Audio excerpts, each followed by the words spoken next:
Hello everyone, I'm Belle and welcome back to my channel. So it has been a while since I posted videos and that have been because life have been tough for me. I have had a lot with my mental health and there have been a lot at work. But yeah, I posted a speed build without any commentary on Monday this week.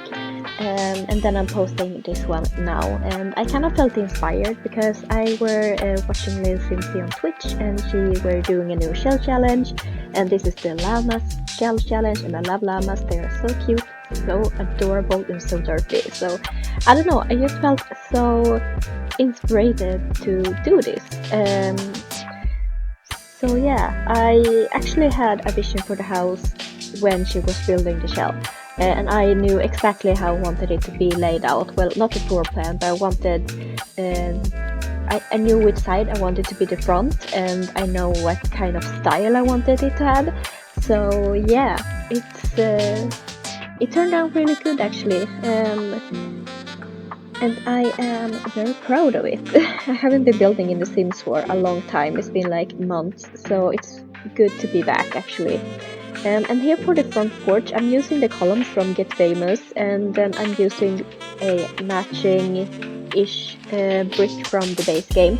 And it's so annoying because the brick on the columns is lighter than the brick on the wall, and there are nothing that matches, and that was like the closest I could get it. So I was like, yep, let's just not think about that anymore, let's just roll with it. I didn't have the energy to care, to be honest.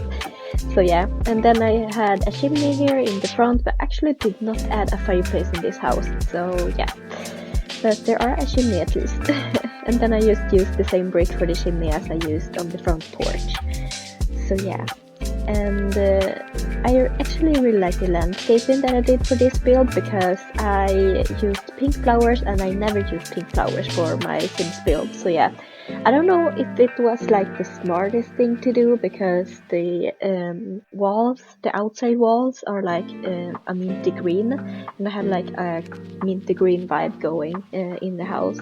But yeah, maybe not the best. But here you can see me struggling with the back porch because the column didn't want to place correctly. It's like, it's not straight. It didn't want to sit straight, and I was like, oh my god, what am I gonna do? And then I was like, well, just not use the columns because I'm probably not gonna have a roof over here, but I will add in a roof later, and I will add in the columns, but I can't add them everywhere. So yeah, that will be a little bit wonky, I guess.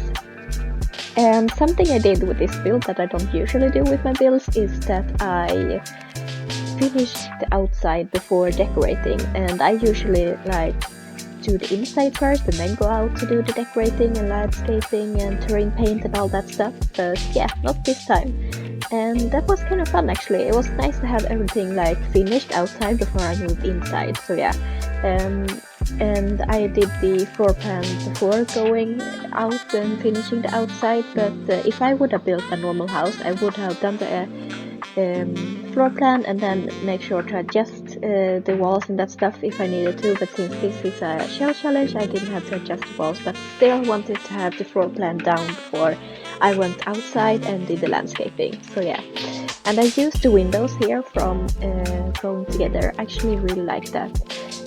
Those windows are so pretty. So yeah, I was debating whether or not to have a third door out of the house, but it did put the kitchen on that side, so yeah, that did not happen.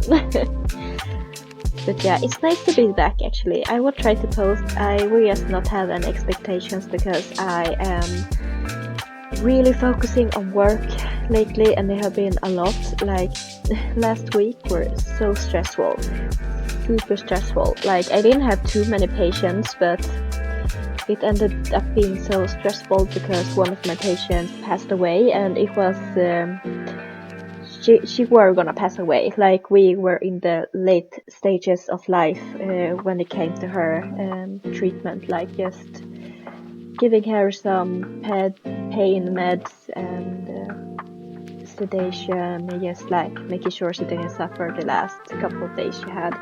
And her family were there like 7 hours straight, and then when they went home, she passed away like 1 hour after that. So yeah, that's typical. Sometimes patients wait to like die before the family is gone, because I don't know, it just had to do with dignity. I think some people don't want them to like be seen dying and that stuff.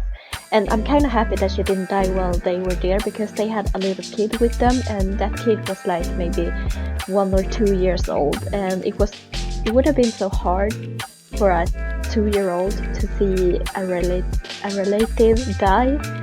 So yeah, I'm kind of happy that she didn't die while they were there. But they were so mad because I called them and was like, hey, this patient had passed away. We have made her pretty. We have made her bed and put on some nice clothes, put on flowers, plastic flowers, because we can't have real flowers in the hospital. And yeah, just like fix the room. And I was like, do you want to come and see her one last time? And they were like, no, we have a great distance to travel and it's not really something we're up to. And I'm like, okay. And then I was like, well, we can only keep her here for 4 hours before we send her away. And then there's like, yeah, no worries. And then when I went to work the day after, I heard from the nurse that I were taking over from that they were so angry because she had a gold necklace that we didn't take off, and that gold necklace went with her down to the morgue.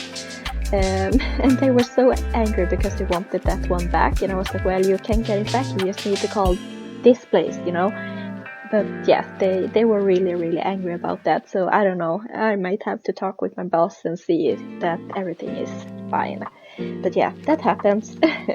You just take a lot of shit sometimes as a healthcare worker, but that's life, you know. But yeah, apart from her dying, it wasn't really too much. There were a lot of antibiotics because there were so many with an infection in, so that was also kind of stressful. And then I had some new patients came in, and that always is stressful because you have to talk with them and do like document it, you know, and start some plans for their care at the unit, and you have to collect all of their meds into a little box, so you got that. And yeah, it was a lot, but I think I did pretty good anyway. So yeah, and I haven't had patients in quite a long time, so it's really fun to finally have patients and that stuff. So yeah, that's fun. But the outside is really coming together here in the build, and you can see me working on the back porch right now. And I actually did not realize, because the Farah lights that I put, they are clipping. I realized that now they are clipping into the wall, so I had to change the layout a bit. And I think I kind of like it more when I changed it, because I had the space to add an outdoor kitchen, and that's really nice because I used really nice kitchen appliances inside too from the Home Chef Hustle kit. No, it's not a kit, it's a stuff pack. We just get so many kits and not a lot of stuff packs, so I think that everything is a kit these days. But yeah, the Home Chef Hustle stuff pack. So yeah, because I think that the persons living here are like a young family. They are a family of 4, and one of the parents are maybe a chef, and the other one is a gardener, I think. And then they got 2 kids, 1 child and 1 infant. So yeah, that is what I had planned. But now we are actually moving into the inside of the house. And I am actually gonna end the voiceover here. But if you want to download this, it is up on my gallery page. It is GamerVal11. And if you like this video, please give it a thumbs up and subscribe to the channel. And I will see you in another video. Bye guys.